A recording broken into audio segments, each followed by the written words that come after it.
જય સ્વામિનારાયણ વિદ્યાર્થી મિત્રો, અચળ પ્રવેગી ગતિની ચર્ચા કરતા હતા. આગળ વધીએ. અચળ પ્રવેગી ગતિના સમીકરણો રિલેટેડ એકાદ ટોપિક જેના રિલેટેડ પ્રશ્ન પૂછાય છે. સ્ટોપિંગ ડિસ્ટન્સ એ રિલેટેડ પ્રશ્ન કરીએ અને ત્યાર પછી મુક્ત બતન એની ચર્ચા કરશું. પહેલા હું હેડિંગ આપું છું, સ્ટોપિંગ ડિસ્ટન્સ.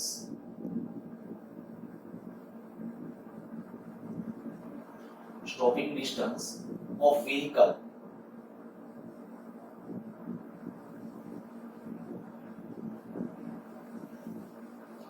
વાહનનું stopping distance. ટેક્સ્ટબુકમાં એક ઉદાહરણ આપેલું છે. ઉદાહરણ નંબર તો મને અત્યારે એક્ઝેક્ટલી યાદ નથી, પણ તમે એમાં જોઈ શકશો. આગળના ઉદાહરણ બાકી છે, આ પાછળનું કંઈક ઉદાહરણ છે.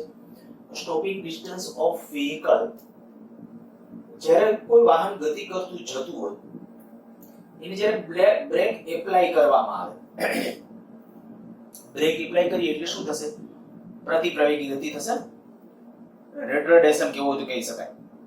પ્રતિપ્રવેગી ગતિ, જ્યારે બ્રેક એપ્લાય કરી વાહનની સ્પીડ કન્ટિન્યુઅસલી ઘટતી જાય છે, ઘટતી જાય. બ્રેક આપણે જે લગાડેલી છે એમને જે તે જગ્યાએ અમે કોઈ અચળ બળ લગાડ્યો એટલે પ્રવેગ અચળ. તો ત્યારે આપણે કહી શકાય વાહન છે સતત ગતિ કરતું જશે, ગતિ કરતું જશે, એની સ્પીડ ઘટતી જશે. ધ્યાન રાખજો, આપણે જ્યારે બ્રેક એપ્લાય કરીએ તો બ્રેક એપ્લાય કરીએ એટલે એની જગ્યાએ વાહન ચોટીને જવાનું, વાહન થોડું આગળ ગતિ કરશે. પણ ડિપેન્ડ્સ કે તમે કેટલા પ્રતિપ્રવેગ સાથે બ્રેક એપ્લાય કરી છે, કેટલા પ્રતિપ્રવેગ સાથે બળ એપ્લાય કરેલું છે એને અનુરૂપ એને પ્રતિ ફોર્સ કહેવાય. વિરોધક બળ, ગતિનું વિરોધ કરતું બળ, એ બ્રેકિંગ ફોર્સ કહેવાય. બરાબર, બ્રેકિંગ ફોર્સ કહેવાય, બ્રેકિંગ પ્રવેગ કહેવાય, બ્રેકિંગ પ્રતિબળ કહેવાય. તો એ જ્યારે આપણે એપ્લાય કરીએ ત્યારે આપણે કીધું કે વાહન જે ચોક્કસ વેગથી ગતિમાં તો એ ચોક્કસ ડિસ્ટન્સ કાપીને ઊભો રહી જશે. તો એ કેટલું ડિસ્ટન્સ કાપીને ઊભો રહી જશે એને કહેવાય એનું સ્ટોપિંગ ડિસ્ટન્સ. તો આપણે કહીએ કે જ્યારે ગતિ કરતા અથવા ગતિમાન વાહન ને અચળ બ્રેકિંગ ફોર્સ અથવા બ્રેકિંગ બળ લગાડવામાં આવે ત્યારે તે ચોક્કસ અથવા તો અમુક ડિસ્ટન્સ કાપીને સ્થિર થાય છે.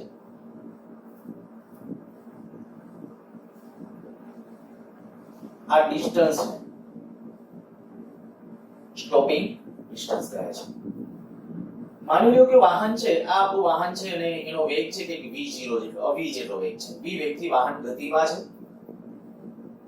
એને અહીંયા બ્રેક આપણે એપ્લાય કરી, આ જગ્યાએ બ્રેક એપ્લાય કરી, આથી એની પ્રતિપ્રવેગી ગતિ માની લો કે શરૂ થઈ. પ્રતિપ્રવેગ કેટલો તો કે હું કહું છું -a, a જેટલા પ્રતિપ્રવેગથી, એટલે a બરાબર -a. પણ એવું ન થાય a બરાબર -a, એ કેન્સલ થયા તો 1 બરાબર -a નો અર્થ કે મેથેમેટિકલી શક્ય નથી. મેથ્સ અહીંયા પોસિબલ નથી, માટે ફિઝિક્સ પણ પોસિબલ નથી. ખરેખર એ બધું ખોટું બોલી ગયો, સમજો. આ જે છે ખાલી અહીંયા કહું છું કે આયા વેગ v છે, પ્રતિપ્રવેગ કેટલો છે તો કે a જેટલા બ્રેકિંગ ફોર્સ છે, એટલે બ્રેકિંગ પ્રતિબળ જ હશે, એની સ્પીડ ઘટતી જવાની છે.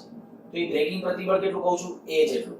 માની લો કે એ ચોક્કસ d જેટલું ડિસ્ટન્સ કાપીને ds કહી દો. ચાલો, સ્ટોપિંગ ડિસ્ટન્સ છે ને, એટલે સ્ટોપિંગ ડિસ્ટન્સ છે એટલે ds નામ આપું છું કે ds જેટલું અંતર કાપી અને અંતે તે સ્થિર થાય છે, અંતે સ્થિર થાય છે. તો આ સ્ટોપિંગ ડિસ્ટન્સ ગણવું હોય તો કે સાવ સિમ્પલ. તમને કદાચ આમાં અંદાજ જ આવી જાવ જોઈએ કે ભાઈ પ્રવેગ છે, પ્રારંભિક વેગ છે, અંતિમ વેગ છે, અંતર ગણવું છે. બોલો કયું સૂત્ર? સૂત્ર મગજમાં આવી જવું જોઈએ.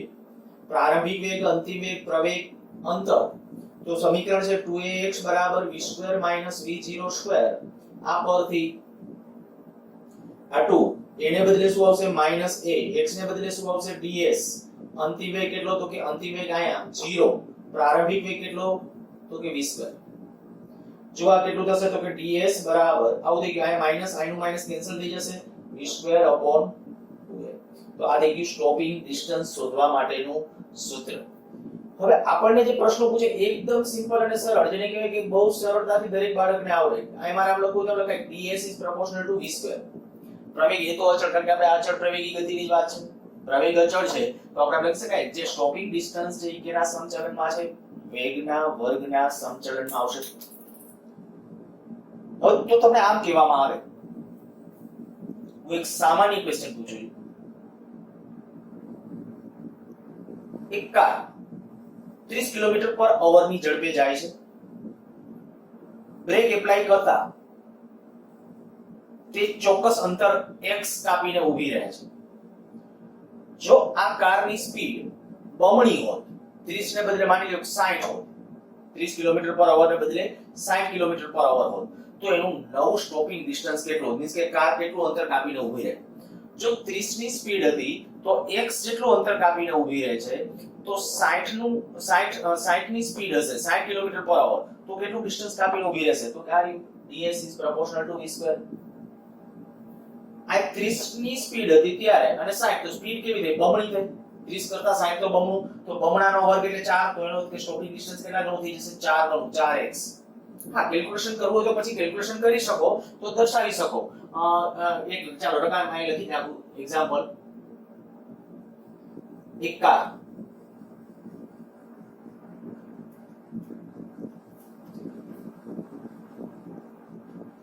30 કિલોમીટર પર અવર, 30 લઈને રાખીએ 60 કિલોમીટર પર અવર ની ઝડપે ગતિ કરે છે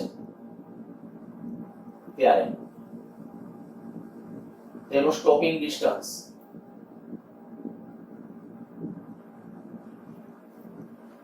x મળે, x છે. જો આ જ કારની ઝડપ 60 કિલોમીટર પર 120 કિલોમીટર પર અવર હોય તો સમાન બ્રેકિંગ ફોર્સ માટે અથવા બ્રેકિંગ બળ માટે સ્ટોપિંગ ડિસ્ટન્સ કેટલું પડે.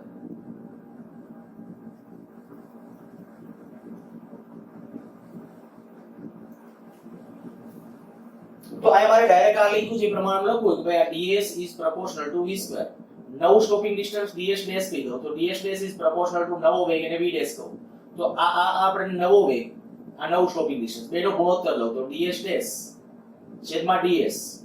હવે ગુણોત્તર ચલન નિશાન નીકળી જશે, ગુણોત્તર લ્યો એટલે તો v ડેશ સ્ક્વેર છેદમાં v સ્ક્વેર. આ સ્પીડ કેટલી 120 એનો સ્ક્વેર, આ સ્પીડ કેટલી 60. હવે આ બે માંથી વર્ગ છે તો આખાની બાર વર્ગ કરી નાખો તો આવું થઈ જશે 4.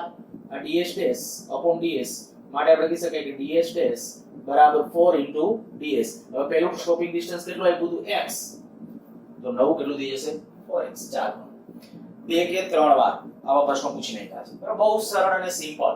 જો વેગ બમણો થાય તો સ્ટોપિંગ ડિસ્ટન્સ કેટલા ગણું થાય, વેગ બમણો થાય સ્ટોપિંગ ડિસ્ટન્સ 4 ગણું, વેગ 3 ગણો થાય તો સ્ટોપિંગ ડિસ્ટન્સ 9 ગણું.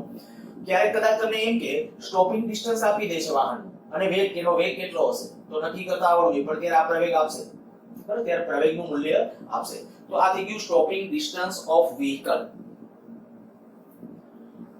ઘણી વખત કોઈ ટ્રાફિક વાળો રોડ હોય અને તરત જ સ્કૂલનો ગેટ પડતો હોય અથવા તો જ્યાં કંઈક કોઈ ઇમરજન્સી નાના બાળકોની અવરજવર રહેતી હોય, તો તમે જોયું હશે કે રોડ પરનો જે ગેટ હોય એનાથી અમુક અંતર આ બાજુ અમુક અંતર આ બાજુ એક આરટીઓ વાળાએ છે એ સ્પીડ લિમિટનું પાટિયું મૂક્યું, સ્પીડ લિમિટનું ટૂંપાઈને રાઉન્ડ કરી અને વચ્ચે લખ્યું કે do not cross over speed, means કે આપણે કે ભાઈ 30 કિલોમીટર પર અવર જેવી સ્પીડ લિમિટ લખી નાખી હોય કે 30 કિલોમીટર પર અવર ની ઝડપ કરતા વધારે ઝડપે ન ચલાવો. આગળ સ્કૂલ છે, આવી સૂચના. કારણ શું છે તો કે જો તમારી સ્પીડ 30 ની અંદર હશે, દાખલા તરીકે કોઈ નાનું બાળક છે જેને ખબર નથી પડતી કે રોડ ક્યારે કેમ ક્રોસ કરાય, તો એ એકાએક બાળક જ્યારે ક્રોસ કરવાની ટ્રાય કરશે અને વાહન ચાલકને ખબર પડી તો વાહન ચાલક જો 30 કે એનાથી નીચી સ્પીડ હશે તો બ્રેક મારશે તો વાહન ત્યાં જશે, ત્યાં ઊભો રહી જશે. પણ માની લ્યો કે 30 ની સ્પીડ વાળો આવતો હોય 60 ની સ્પીડે, તો સીધો આપણે કહી શકીએ કે અહીંયા જે ગેટમાંથી બાળક નીકળ્યું, બાળકને તો બુદ્ધિ નથી, બરાબર, અથવા તો આપણે કે બાળક છે એ ત્યાંથી જ્યારે નીકળ્યું છે ત્યારે એને એ ગતાગમ નથી કે ભાઈ રોડ ઉપર છે કેવી રીતે નીકળાય, આજુબાજુ જોવું જોઈએ કે એવું કંઈ, તો એ માટેની એની બૌદ્ધિક ચાતુર્ય નથી. ત્યારે જે ડ્રાઈવ અપ ટુ આપણે કે ભાઈ જે વાહન ચાલક છે એને સમજવું જોઈએ, તો વાહન ચાલકે એની સ્પીડ લિમિટ નું પાલન કરવું જોઈએ. વાહન ચાલકે ત્યાં આપણે કીધું ભાઈ સ્પીડ લિમિટ આપી છે, માની લ્યો કે આપણે કીધું 30 ની, તો 60 ની સ્પીડે ક્યારેય ન હલાવવું જોઈએ. એટલા માટે કારણ કે 60 ની સ્પીડે હલાવશે ને તો સ્ટોપિંગ ડિસ્ટન્સ સીધું 4 ગણું થઈ જશે. એને ખબર પડી કે ભાઈ બાળક બારે નીકળું, બ્રેક મારવાની જરૂર જણાણી, બ્રેક એ મારી, પણ બ્રેક મારવા છતાંય વાહન ઢસડાશે એટલું કે કદાચ બાળક છે હડફેટે આવી જશે. એટલે આપણે કહેવાનો છે કે ઈ જે ડિસ્ટન્સ નક્કી કરવામાં આવે, ડિસ્ટન્સ આ સ્ટોપિંગ ડિસ્ટન્સના કન્સેપ્ટનો ઉપયોગ કરીને નક્કી કરવામાં આવતા હોય છે. તો એ ધ્યાન રાખજો કે ક્યારેક સ્ટોપિંગ ડિસ્ટન્સ આપી દીધું હોય તો વેગનું મૂલ્ય પણ તમે નક્કી કરી શકો છો. આગળ આવું છે એક ટેક્સ્ટ બુકમાં ઉદાહરણ છે આના જેવું. એ મને એક્ઝેક્ટલી બધું મેં કીધું મને ખ્યાલ નથી, પણ તમે ઉદાહરણ જોશો એટલે ખ્યાલ આવી જશે. નહીંતર હું એક વખત તમને પાછા બધા ઉદાહરણો લઈશ ત્યારે કહીશ કે ભાઈ આપણે આ કરાવેલું છે.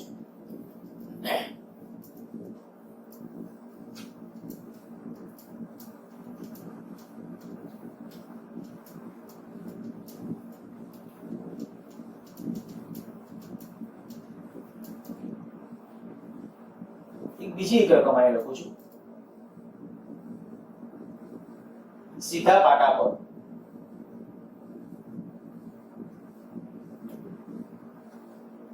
ગતિ કરતી એક ટ્રેન જ્યારે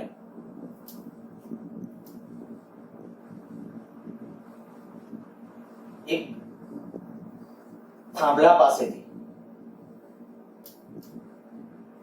સીધા પાટા પર અહીં લખી નાખું અચળ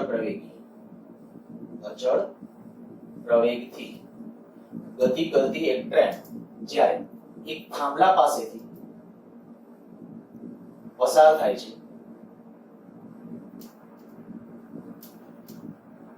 ત્યારે તેના આગળના ડબ્બા અથવા એન્જિન અને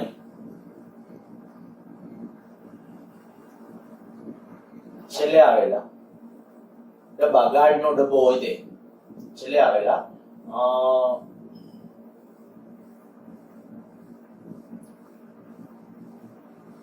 ડબ્બાનો વેગ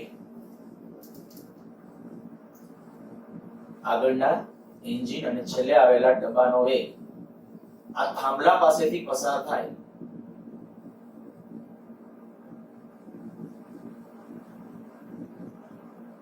ત્યારે અનુક્રમે u અને v છે. તો આ ટ્રેનના મધ્ય વેગન, ડબ્બાને બદલે હારો શબ્દ લખવું તો વેગનો,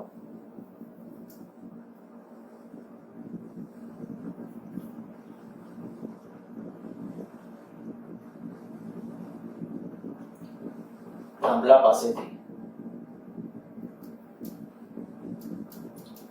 પસાર થતી વખતે વેગ કેટલો હશે? ટ્રેનની લંબાઈ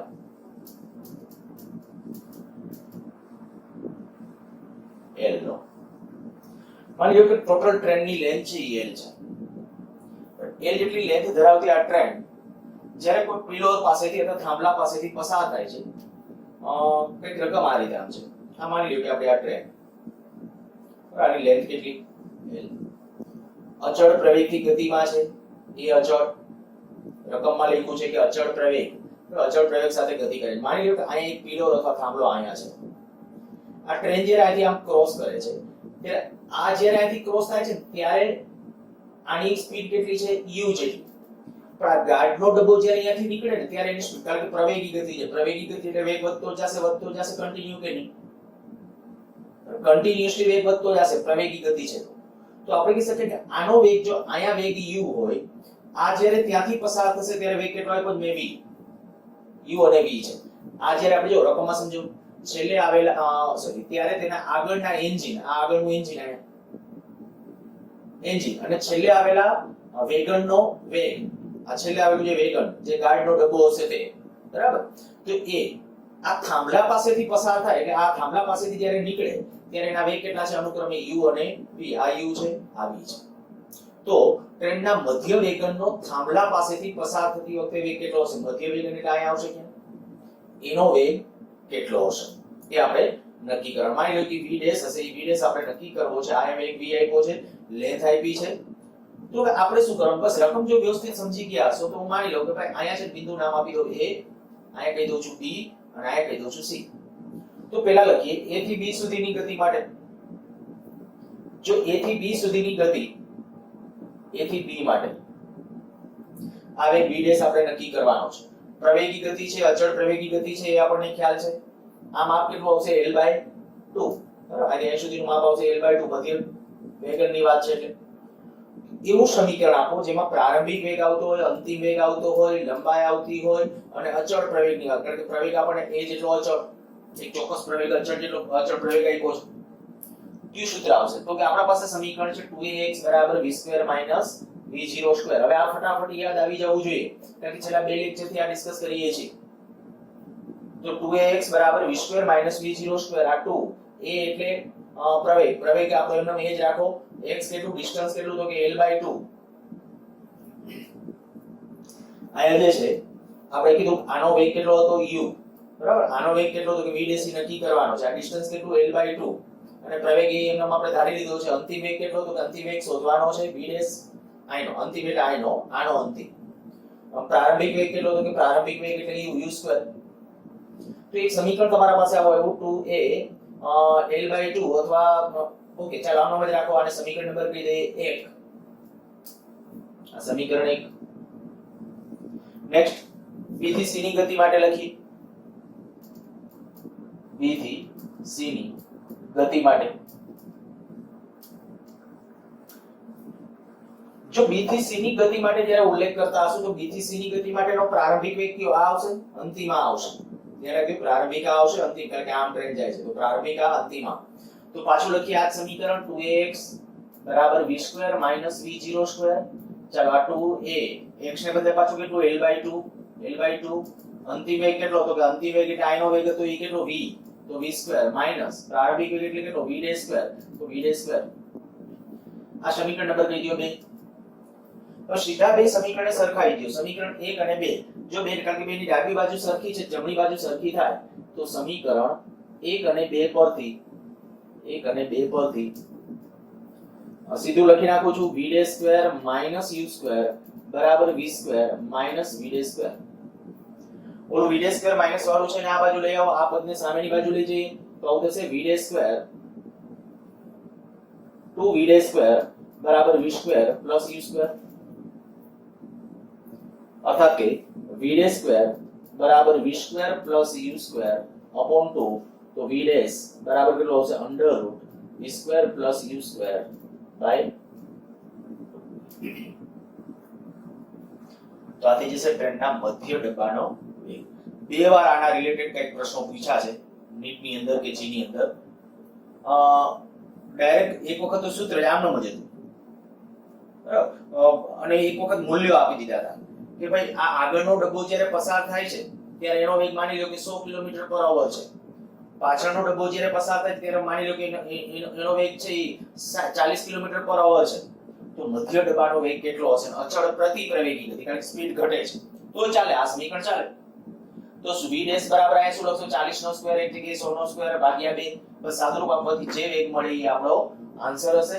તો આવા કોયડા જ્યારે તમને દેખાય કે જેની અંદર ચોક્કસ એક ડિસ્ટન્સ કાપીને મધ્ય બિંદુ પાસેનો વેગ માગ્યો હોય, મધ્ય બિંદુ પાસેનો છેડા પાસેના વેગ આપ્યા હોય તો એ વખતે દરેક વખતે આ સૂત્ર છે એનો તમે ઉપયોગ કરી શકશો. એક હજી આના રિલેટેડ એક આવું કહું ક્વેશ્ચન. હવે હું રકમ આખી લખતો નથી, ખાલી રકમ પહેલા સમજાવું છું. માની લો કે આ એક લાકડાનો બ્લોક,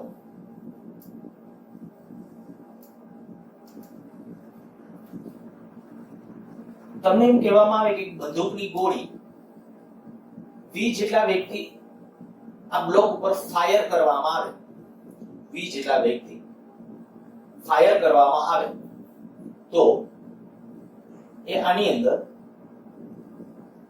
માની લો કે 1 મીટરનું ડિસ્ટન્સ કાપી અને સ્થિર થાય છે. લાકડાના બ્લોકમાં કેટલે સુધી ઘૂસી જાય છે? 1 મીટર સુધી ઘૂસી જાય છે. જો ગોળીનો વેગ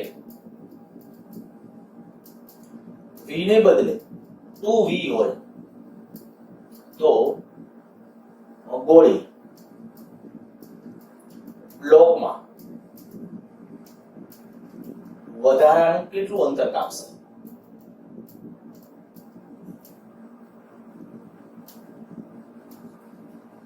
પ્રશ્ન સમજાઈ ગયો હશે? એકવાર ફરીથી છતાંય રિપીટ કરું છું. એક ગોળી લાકડાના બ્લોક ઉપર ફાયર કરવામાં આવે છે. ગોળીનો વેગ કેટલો આપ્યો મેં v. રકમ આખી તમે લખો ત્યારે કે લાકડાના બ્લોક ઉપર v જેટલા વેગથી એક ગોળી ફાયર કરવામાં આવે છે ત્યારે તે 1 મીટર જેટલું અંતર કાપીને સ્થિર થાય છે. પહેલા આટલું, પછી આ જોઈન્ટ કરવાનું. જો ગોળીનો વેગ v ને બદલે 2v હોય તો ગોળી બ્લોકમાં વધારાનું કેટલું અંતર કાપશે? તો છે તો આપણે હા એ આ કહી દઈએ કે આના વડે જે બ્લોક વડે જે વિરોધક બળ એની ગતિ આમ છે ત્યારે ગતિનો વિરોધ કરતું જે સામે વિરોધક બળ લાગશે એ વિરોધક બળ તો કન્ટિન્યુ અચળ જ હશે. લાકડાના બ્લોક વડે જે વિરોધક બળ એટલે અચળ પ્રવેગી ગતિ જ કહેવાય. આવા કિસ્સામાં આ ગતિ કેવી ગણાય? અચળ પ્રવેગી ગતિ ગણાય. અહીં ગોળી ની ગતિ અચળ પ્રવેગી ગતિ ગણાય.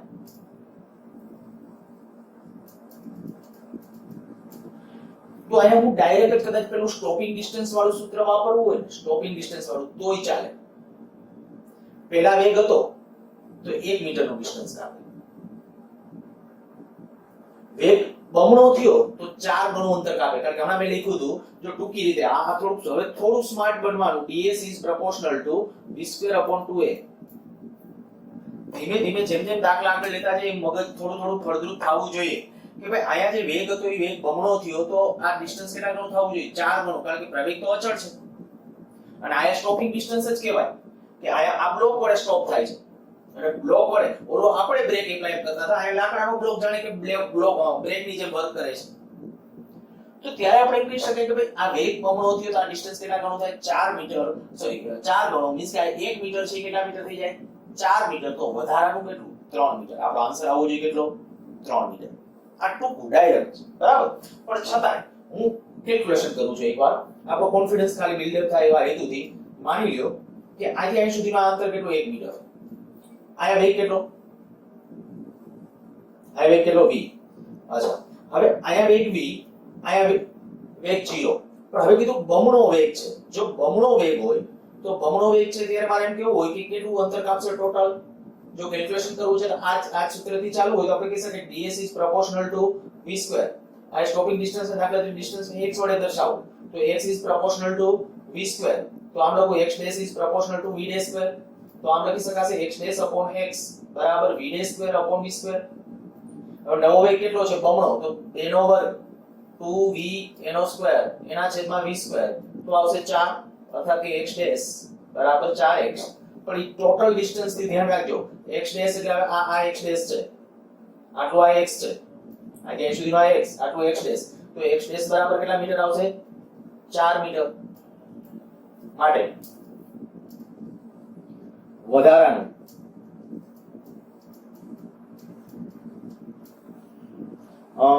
કાપેલું અંતર બરાબર 4 - 1 એટલે કે 3 મીટર. હું એક આના જેમ બીજી રકમ બનાવું છું. સ્ક્રીન પોઝ કરીને ટ્રાય કરો પછી હું તરત ગણાવડાવું છું. ચાલો આ લાકડાનો બ્લોક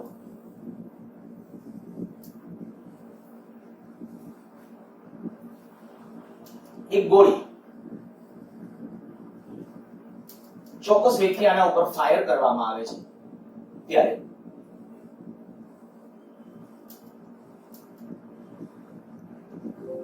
ધારી લો કે અંતર લઈ લે x ની 1 મીટર.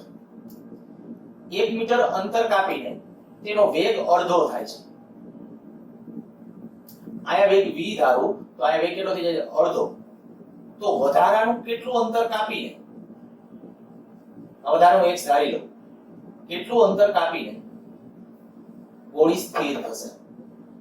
પ્રશ્ન સમજાઈ ગયો છે? ફરીથી એકવાર રિપીટ કરું છું. બસ ચાલ ક્વેશ્ચન તમે લખજો, નહીતર આમ નહીં ખબર પડે. એક ગોળી વિવેગથી લાકડાના બ્લોકમાં ફાયર કરવામાં આવે છે. તે જ્યારે અંદર 1 મીટર જેટલી ઘૂસી જાય ત્યારે એનો વેગ અડધો થઈ જાય છે. રકમમાં લખતી વખતે એમ લખજો અડધો થઈ જાય છે. v વેગથી ફાયર કરો છો તો v/2 થઈ જાય છે. તો તે વધારાનું કેટલું અંતર કાપી અને તેનો વેગ શૂન્ય થઈ જશે, મીન્સ કે સ્થિર થઈ જશે. તો શું કરશું આમ? તો કે સેમ, ચાલો હવે હું આ સોલ્યુશનની આકૃતિ છે એવું માની લો. તો અહીંયા કીધું a, આ b, અહીંયા c. a થી b ની ગતિ માટે ડિસ્ટન્સ જાણો છો, પ્રારંભિક વેગ જાણો છો, અંતિમ વેગ જાણો છો, અને આ ગતિ કેવી ગણાય? અચળ પ્રવેગી. અહીં ગોળી અચળ પ્રતિપ્રવેગી ગતિ કરશે.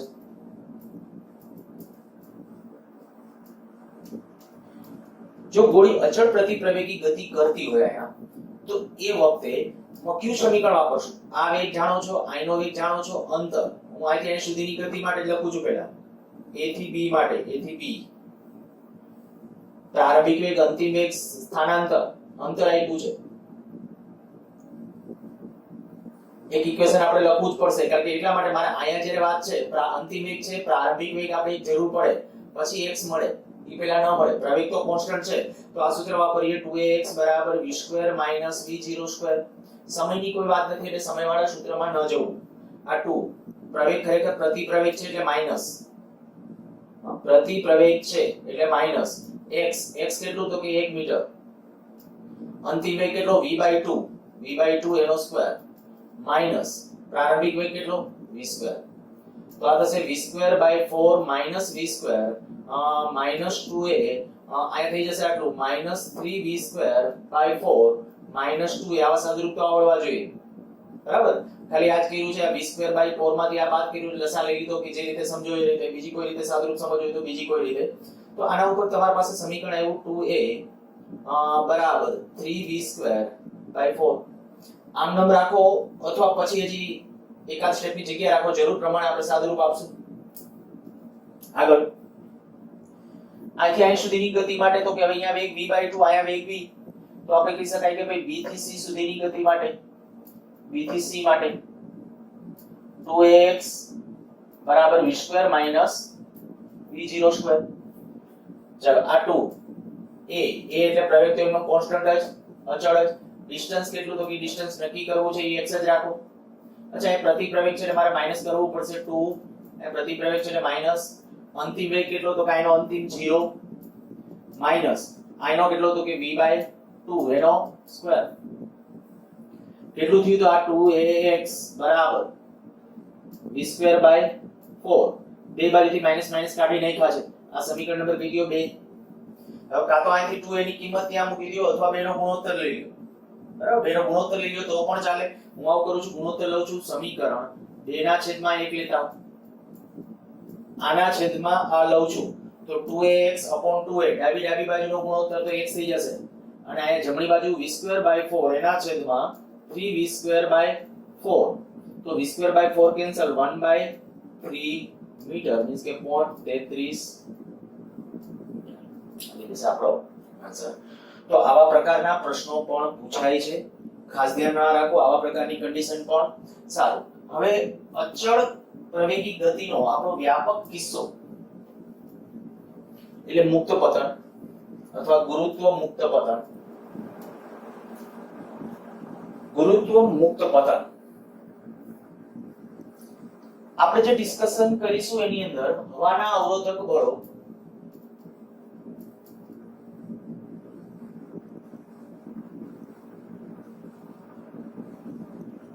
ની ગેરહાજરીમાં, પછી સ્પેશિયલ કેસની અંદર હું એક વખત કહીશ, એકાદ વખત કે જીમાં પૂછ્યું હતું હવાના અવરોધક બળો હાજર હોય તો શું ફેરફાર થાય. બીજી કોઈ લાંબી ફેરફાર નથી, પણ છતાં પણ આપણે નીટ અને જી રિલેટેડ ચર્ચાઓ કરીએ છીએ એટલે પછી કહેશું. અત્યારે તો હું આવું લઉં છું કે જ્યારે પદાર્થને તમે આમ ઉપર ફેંકો છો ત્યારે હવાના અવરોધક બળ નથી, એટલે હવા આમ દબાવતી નથી. એ રીતે પદાર્થ નીચે આવતો હોય તો આપણે ખબર છે હવાનું ઘર્ષણ બળ લાગે, એવું કોઈ ઘર્ષણ બળ અહીંયા નથી, એવું ધારી લઈએ છીએ. વળી બીજું આ કે આ ગતિ ગુરુત્વ મુક્ત પતન એ અચળ પ્રવેગી ગતિ ગણાય. તો કે આપણે કહી શકાય કે પૃથ્વીની સપાટીની નજીકના અંતરો માટે ગુરુત્વ પ્રવેગ 9.8 જેટલો અચળ લઈ શકાય. g બરાબર 9.8 ખરેખર -9.8 મીટર પર સેકન્ડ સ્ક્વેર જેટલો અચળ લઈ શકાય.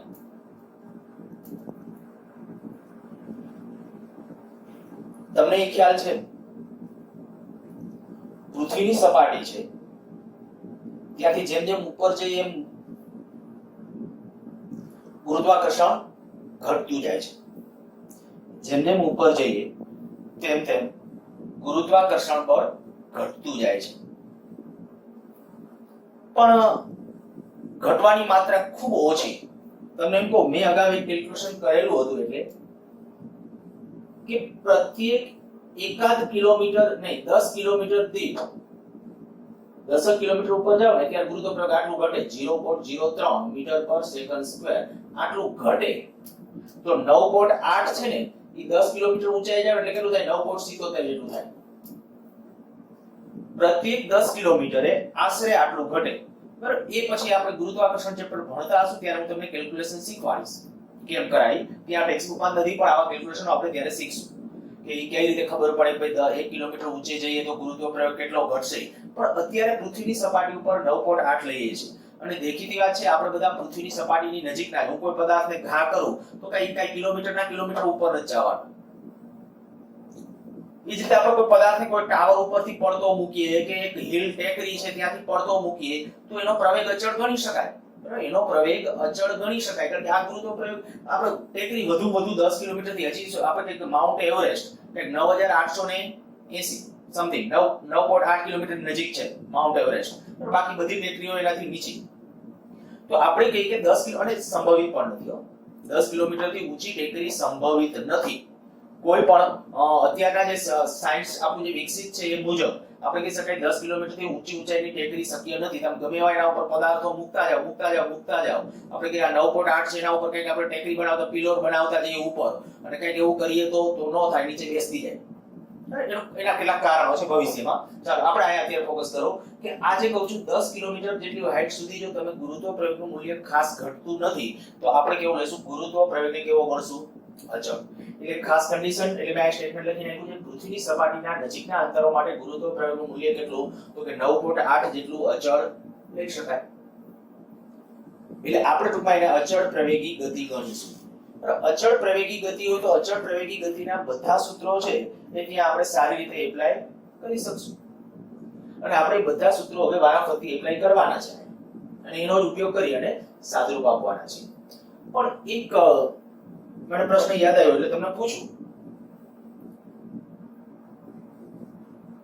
એસ્ટ્રોનટ અત્યારે કદાચ તમે YouTube ની અંદર જોતા હો તો નાસાના સાયન્ટિસ્ટ અત્યારે કંઈક સ્પેસ વોક લાઈવ પણ બતાવે છે. ઘણી વખત એ લાઈવ પણ થાય છે ત્યાંથી અને લાઈવ સ્ટ્રીમિંગ પણ YouTube ની અંદર ચાલુ હોય છે. તો એ તો પૃથ્વીની સપાટીથી લગભગ 400 થી 450 કિલોમીટરની આજુબાજુ આપણું સ્પેસ સ્ટેશન છે. પૃથ્વીની સપાટીથી 400-450 કિલોમીટરની ઊંચાઈએ આપણું સ્પેસ સ્ટેશન છે.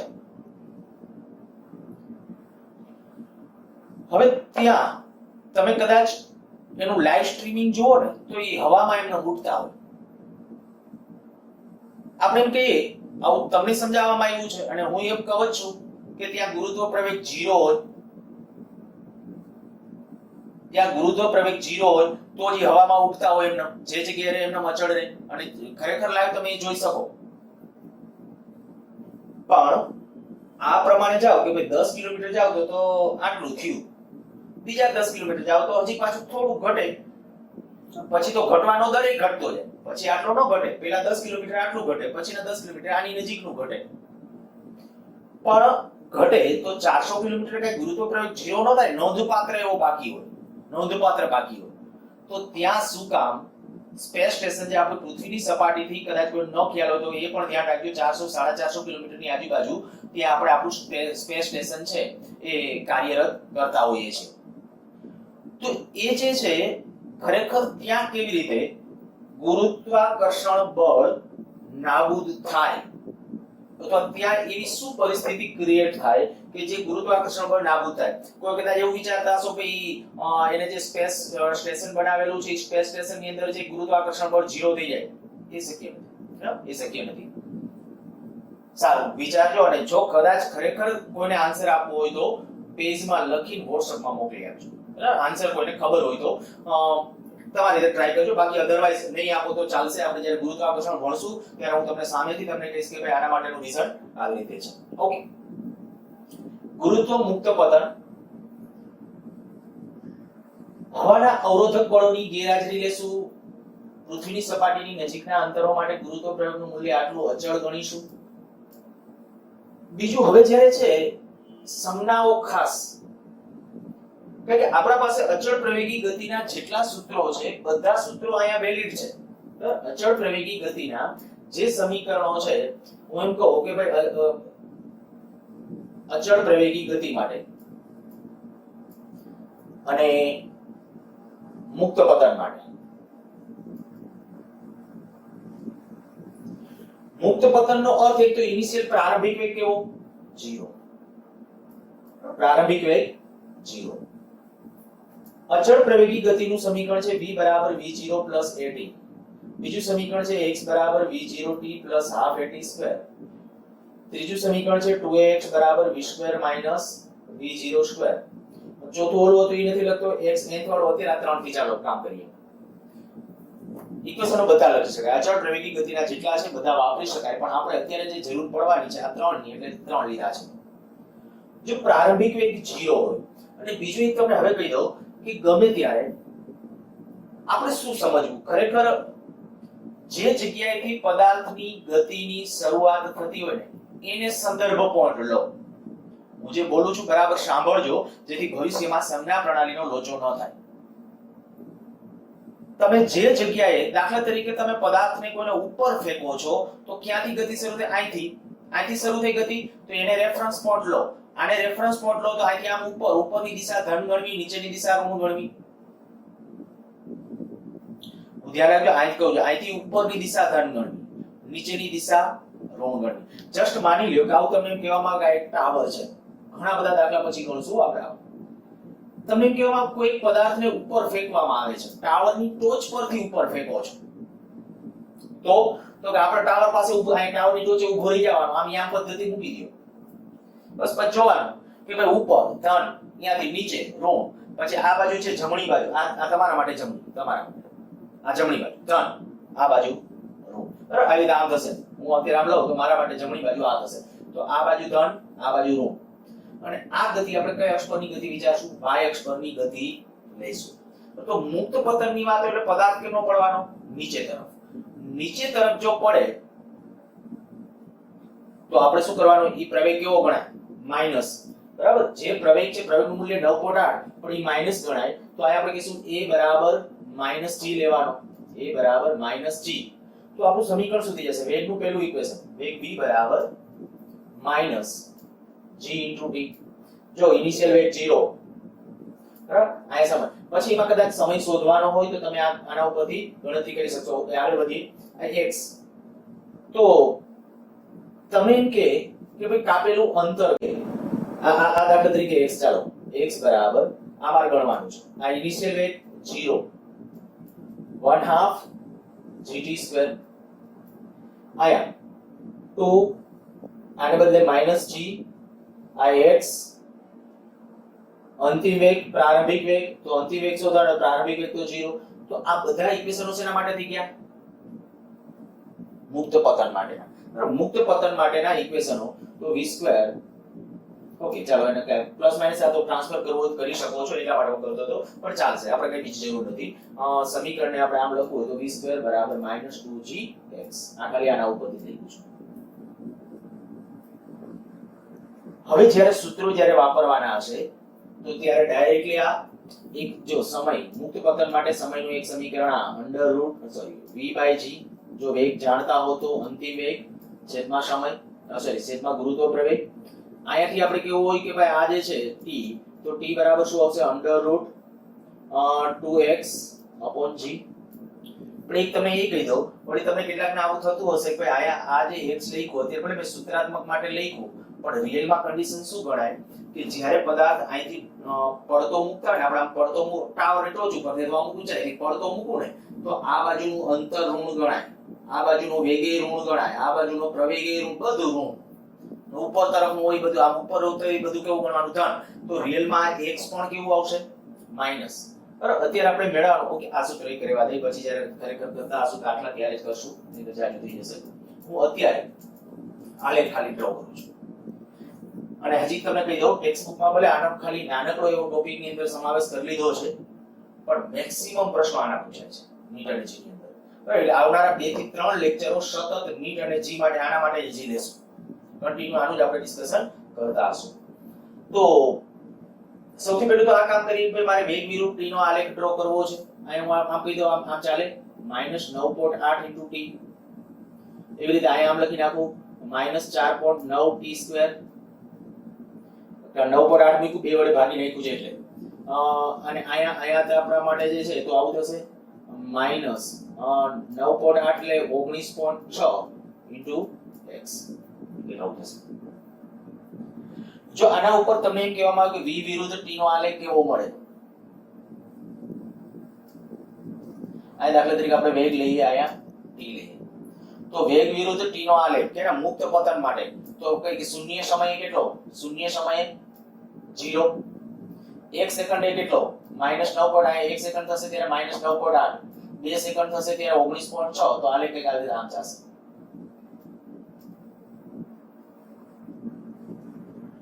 વેગ વિરુદ્ધ સમય. અચ્છા, એનો ઢાળ આ કદાચ એમ કહો આ એંગલ થીટા હોય તો આ થીટા હવે તમને મેળવતા આવડે? ખરેખર શું થવું જોઈએ તો કે આલેખ પરના કોઈ પણ બે બિંદુ ઉપાડી લે, એક બિંદુ આ લ્યો, બીજું દાખલા તરીકે બિંદુ આ લ્યો, ઢાળ નક્કી કરો એટલે કામ પૂરું. હવે અહીંયા ઢાળ ડાયરેક્ટલી ખબર છે y = mx + c કરવાનો, ઢાળ કેટલો છે 9.8, તો આમાં કેવું છે એમ કહેવાય tan θ = 9.8, અર્થાત કે θ બરાબર કેટલો આવશે tan ઇન્વર્સ 9.8 એટલે 10. પછી આપણે નીટ માટે તો 10 જ લખશું, આ તો ખાલી જસ્ટ એક સમજૂતી, આ ખાલી વધારાનું કીધું છે તમારા માટે. આલેખ આ v વિરુદ્ધ t નો આલેખ છે. નેક્સ્ટ x વિરુદ્ધ t નો આલેખ જોઈતો હોય તો x વિરુદ્ધ t નો આલેખ, જો t બરાબર જ્યારે 0 મૂકશો તો x 0, t બરાબર જ્યારે 1 મૂકશો 4.9, 2 મૂકશો તો 2 નો વર્ગ 4, 4 ગણું સીધું થશે, તો આલેખ છે ને કે આવી રીતે આમ ચાલશે વધતો પરવલય. પણ આ પ્લસ હોય યાદ કરો, x વિરુદ્ધ t નો આલેખ કેવો આવે, પરવલય આવે, વધતો પરવલય, મીન્સ કે આમ માઈનસ છે એટલે ઉલટાવી નાખો બસ. પછી આ લખજો તમારે લખવા હોય તો કે ભાઈ 1 સેકન્ડ હશે, 2 સેકન્ડ હશે, 3 સેકન્ડ. જો 1 સેકન્ડે કેટલું ડિસ્ટન્સ કાપે તો 4.9, આ સૂત્ર પ્રમાણે ટેક્સ્ટ બુકમાં આવી રીતે લખ્યું છે. અને t બરાબર 1 મૂકો તો x કેટલું આવશે -4.9, આ -4.9. જ્યારે 2 લખશો ત્યારે સીધું એને અનુરૂપ કેટલું આવી જશે તો કે 4.9 * 4 એટલે 19.6 એટલે 19.6 આવી જશે, તો 19.6. એવી રીતે ત્યારે 3 મૂકશો તો કન્ટિન્યુઅસલી એ રીતે તમે મૂકતા જાવ અને એને અનુરૂપ તમે મૂલ્યો લખતા જાવ. આ x વિરુદ્ધ t નો આલેખ થયો. અને લાસ્ટમાં એક તમને આ કીધું કે ભાઈ પ્રવેગ વિરુદ્ધ સમયનો જો આલેખ ડ્રો કરવો હોય, પ્રવેગ વિરુદ્ધ સમયનો આલેખ, તો પ્રવેગ વિરુદ્ધ સમયનો આલેખ કેવો આવશે, a વિરુદ્ધ t, બરાબર, a વિરુદ્ધ t નો આલેખ. તો એ અહીંયા આપણે કહી શકાય -9.8 જેટલો અચળ જ હોય કન્ટિન્યુ, તો અહીંયા -9.8 એટલે આ a વિરુદ્ધ t નો આલેખ. સારું, આના MCQ નેક્સ્ટ લેક્ચર વખતે લઈશ. ખાસ આલેખો માટે ફોકસ રાખજો અને આ એક બે બાબતો ખાસ ધ્યાન રાખજો. હવાના અવરોધક બળોને આપણે અવગણેલા છે, પ્લસમાં તે આપણે કહીએ કે પૃથ્વીની સપાટીની નજીકના અંતરો માટે ગુરુત્વ પ્રયોગનું મૂલ્ય કેટલું ગણીએ છીએ 9.8 જેટલું લગભગ અચળ. વધુ આવતા લેક્ચર